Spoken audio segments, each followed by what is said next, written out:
I'm really, really excited that you are here with me today. It's our energy reset party. Energy reset party! Woo! Happy Thursday. Happy, big, beautiful Thursday. And today we are going to talk about a lot of exciting things. We're going to talk about love. We're going to talk about disappointment. We're going to talk about trust, and we're going to talk about the cure for when you're feeling disappointed, when you're feeling low, when you're feeling scared or unsure of yourself. What do you actually do to turn that around energetically? And just so you know who I am, in case this is our first encounter together, my name is Elizabeth Webb. I am an international public speaker. I speak about energy. I speak about relationships. I speak about staying in action. I'm creating programs that are going to help people all over the world that I'm really excited to launch in a few weeks.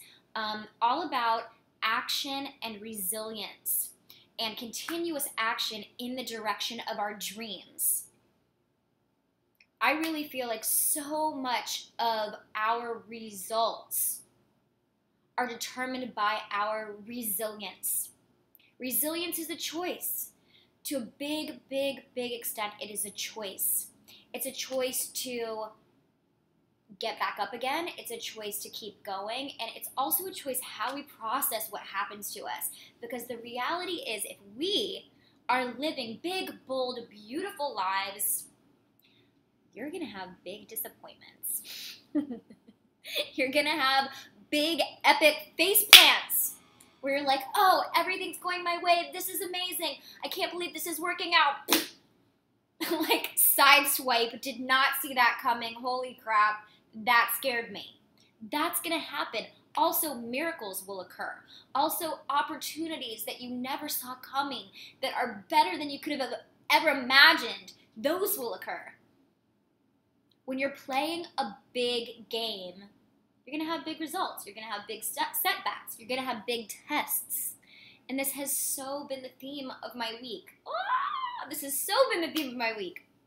So I'll get personal with you just about that in a moment. We're going to start setting some sacred space by doing a blessing right now and really creating a clearing for us to reboot our energy and for us to reconnect with ourselves in the midst of all the craziness and beauty that we call life. So I invite you right now to fully relax. Maybe for the first time today, maybe for the first time this week. I invite you to close your eyes. We're going to close our eyes together. And we are going to take 3 really deep breaths.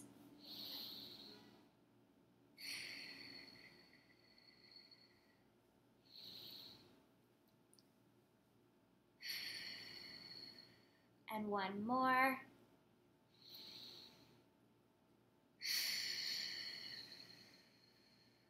I'm going to give us one extra deep breath. And on this deep breath, I want you to visualize breathing in love, serenity, joy. And you're going to breathe out toxicity, stress, tension. Big breath out. Amazing. Okay, now we're going to take our hands. Any tension, any stress, any anxiety, anything that you're holding in your hands. We use our hands so much with cell phones and computers and blah, blah, blah, blah.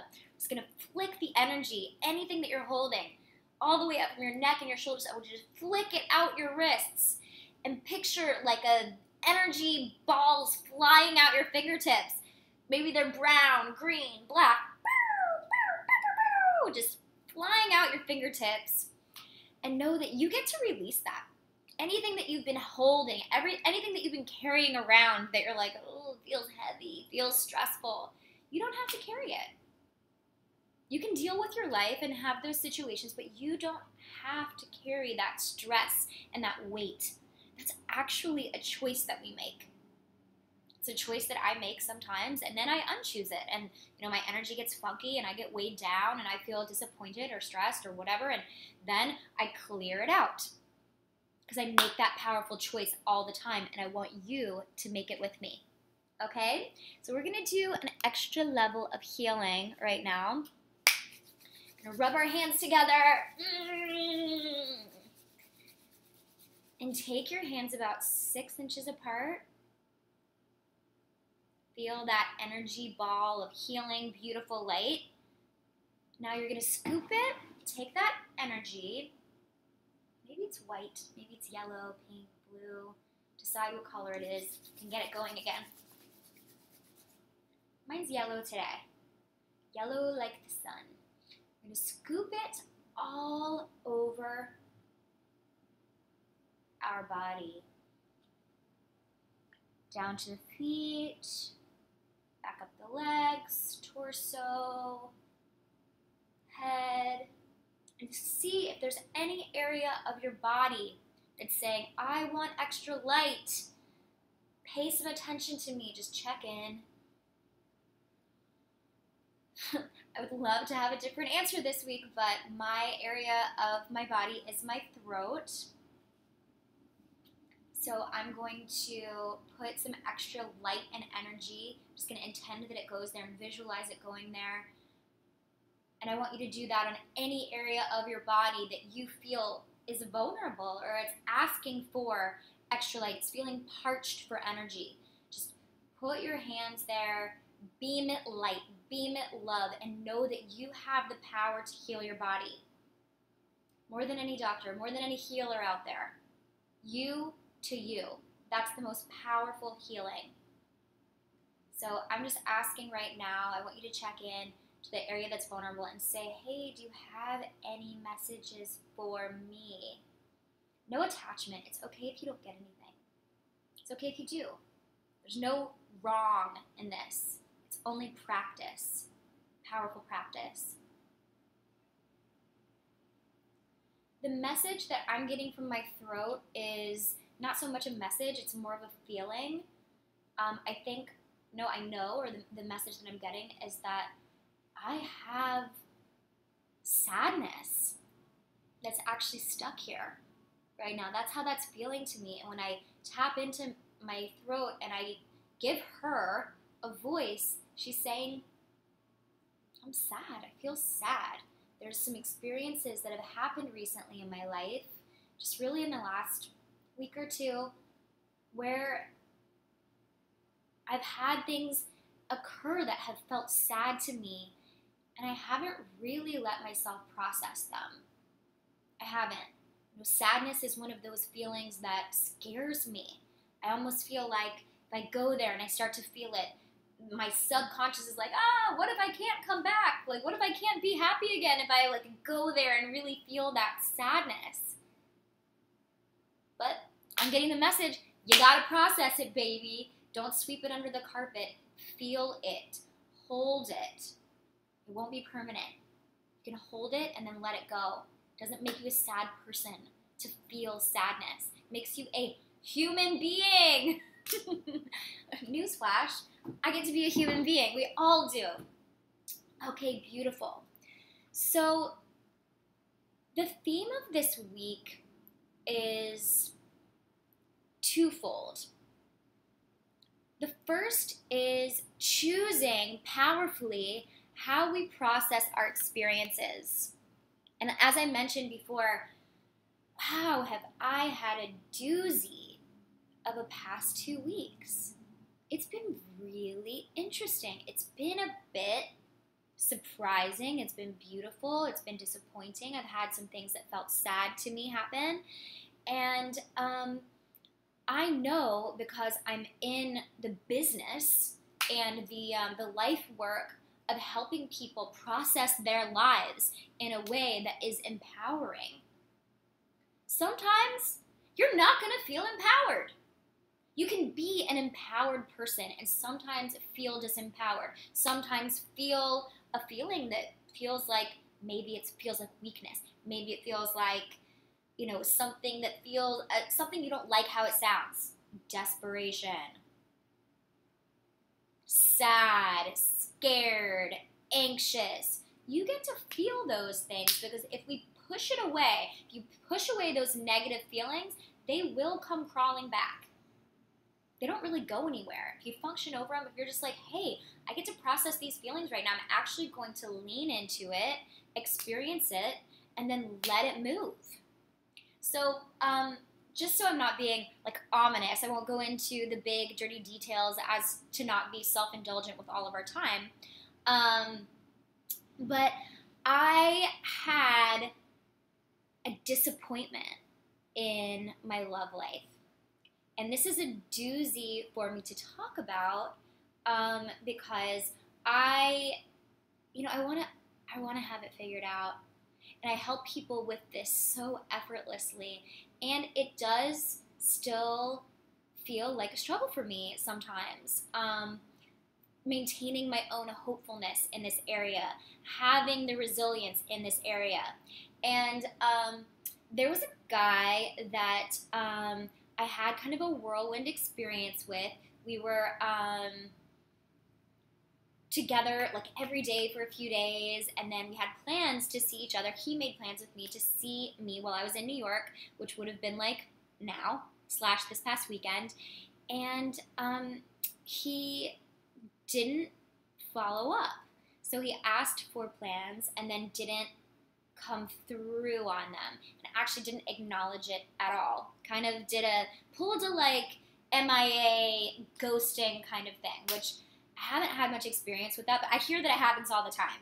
It's super upsetting because you don't know what's going on, and you're like, did he get hit by a bus, or was I supposed to reach out? And you start like doubting yourself. So that happened. And anytime I felt really silly to feel so sad about it, but I really did, because I got really excited. And I had to take a look, and I had to hold the lessons that this was providing for me. And it's something I'm still doing because it's really fresh. Like, this just happened on Saturday, that I realized, like, whoa, he's not being reliable. Like, ooh, he's not stepping up. And that's different than what he was doing before. That sucks. So processing that disappointment, processing that these lessons is something that I'm still doing. I am in New York right now, so I've been having, that happened, and then it was like I had another experience, and another experience, and another experience with friends, with business. So I haven't really been slow and quiet enough to feel my feelings on this, or to process the lesson, or even think about it. Like, I've been like, oh my God, what a flake. Bye, I don't have time to be sad right now. I have places to be. Let me like brush it under the carpet and deal with it in a few. So if I had to come from a place, I'm going to treat myself like I would a client right now.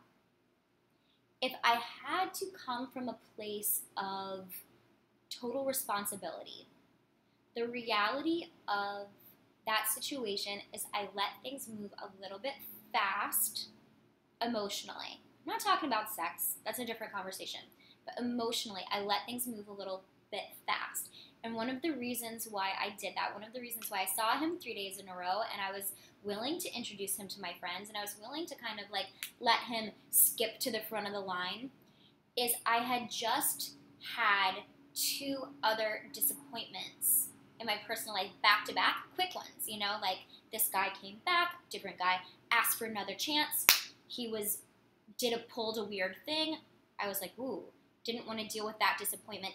Then guy friend thing, felt disappointed by him, spoke about that last week, that happened, and then when I met this third guy, all within the course of like 2 weeks, I was being reactive, and I let things move quickly because I did not really want to hold the pain and the disappointment of the other 2 things.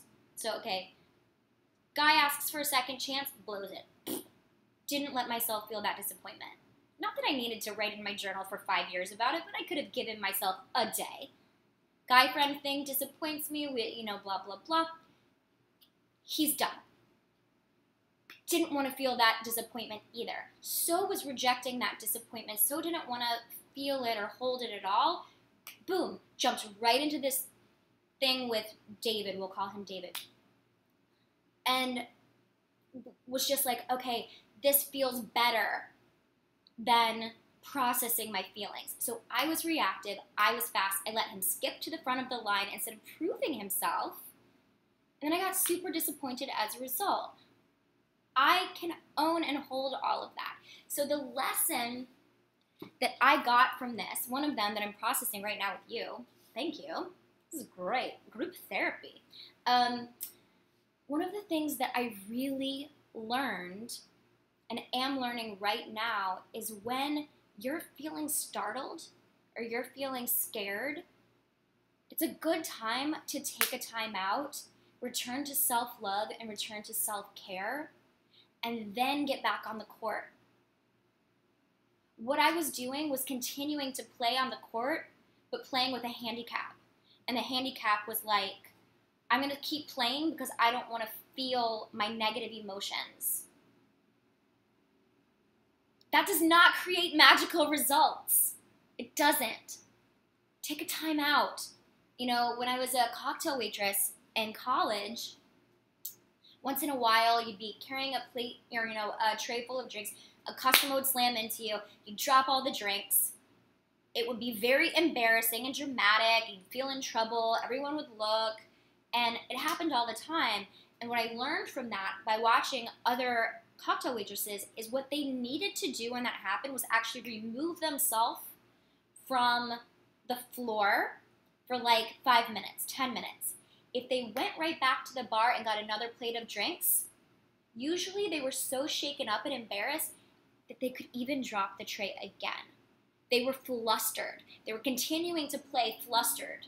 And that's kind of what I did in my personal life. And I'm owning that so we can all take a lesson from this. We can all learn, hey, if you're feeling disappointed, return to self-care. Return to self-love. Return to the gym.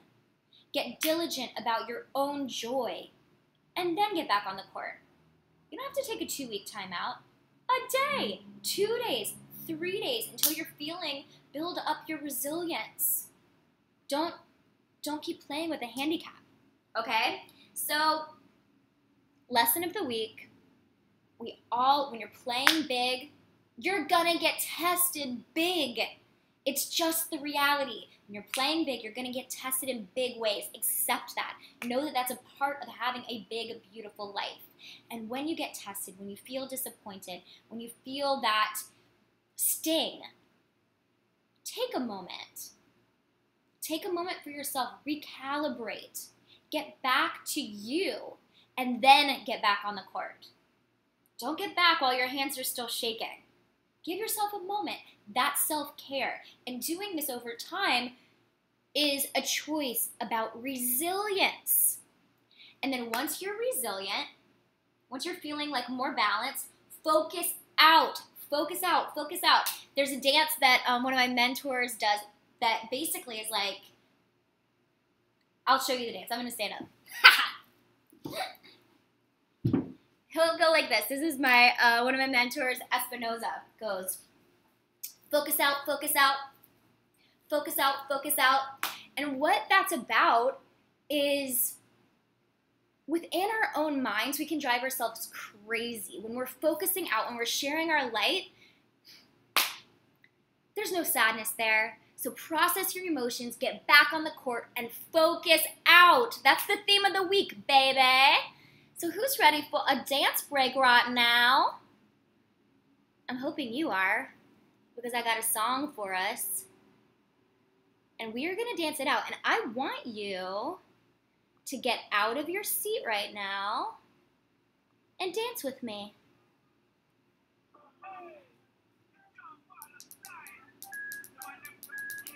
Are you guys ready to dance with me? I hope so. Wow, this speaker is really not working at all. Oh, it's no longer. Okay. It is the lowest speaker in the world. You're going to have to trust me that it's a beautiful little dance song. It's not really working. I want you to shimmy it out. Shimmy it out, shimmy it out, shimmy it out. It's Thursday, it's almost Friday! Woo! All right, I love you guys. Go share your light in the world. Bye.